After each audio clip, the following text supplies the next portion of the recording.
You know that feeling, right? When someone you know is going through a really tough time and you just freeze. You're at a loss for words. Well, today we're going to explore why that very moment of connection, no matter how small it might seem, is one of the most powerful tools we have for building stronger, more human relationships. So let me ask you this. Just think about it for a second. When a friend, a colleague, even a client is facing a serious challenge, what's your go-to move? How do you really let them know, hey, I'm in your corner? It's a situation we all face, and honestly, a lot of the time, we just don't know what to do. Because let's be real, life is full of curveballs. We all know it. Loss, illness, hardship. These aren't just words, they're deeply personal, sometimes painful experiences. And in those moments, how we respond, or, even if we respond at all, can literally change everything. Okay, so let's shift this into the workplace for a minute. It is so easy for our professional lives to just become about tasks and transactions, right? Deliverables and deadlines. But what if we're missing the most important part of the entire equation? Just look at this contrast here. On one side, you've got the standard business playbook. Transactions, metrics, contracts. It's efficient for sure, but it can feel pretty impersonal. Now look at the other side. This is what actually creates value that lasts. Trust, empathy, support, and real, genuine loyalty. That's the stuff that builds relationships that can weather any storm. And the bridge between those two columns, it's empathy. But let's be super clear about what we mean by that. It's not just a fuzzy feeling. It's an action. It's the deliberate choice to acknowledge someone's struggle. It's a way of saying, I see you as a whole person, and I value you beyond whatever business we're doing together. So how do we actually do that? How do we put empathy into practice and build that bridge?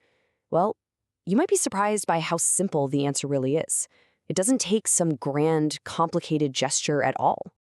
Think about it. A heartfelt sympathy card can speak volumes, but it could just as easily be a quick text message checking in or an offer to grab a coffee. The goal here isn't to magically erase someone's pain, because we can't do that.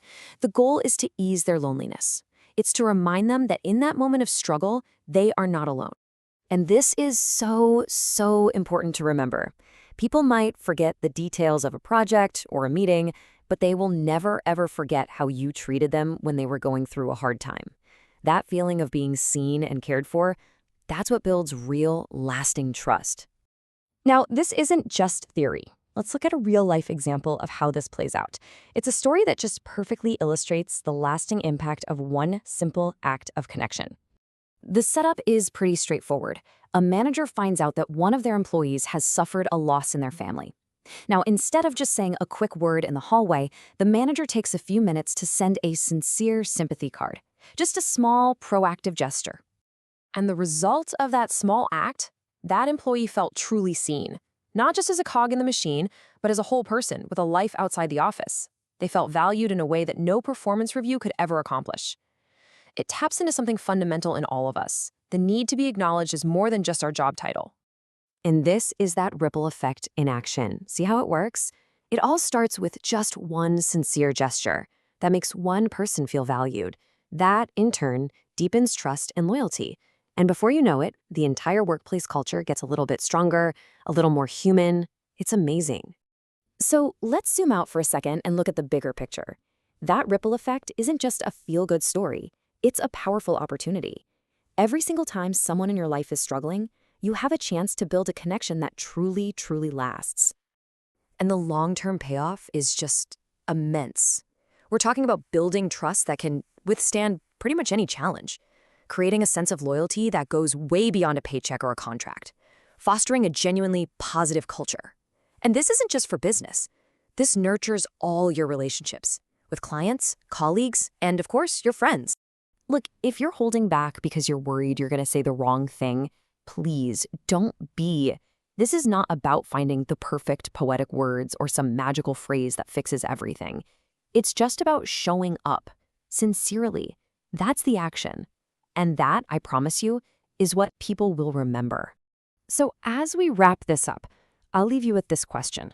Think about your world, your clients, your colleagues, your friends. Who in your life right now might just need to know that you're there for them? And what simple, sincere gesture can you make today to show them they're not going through it alone?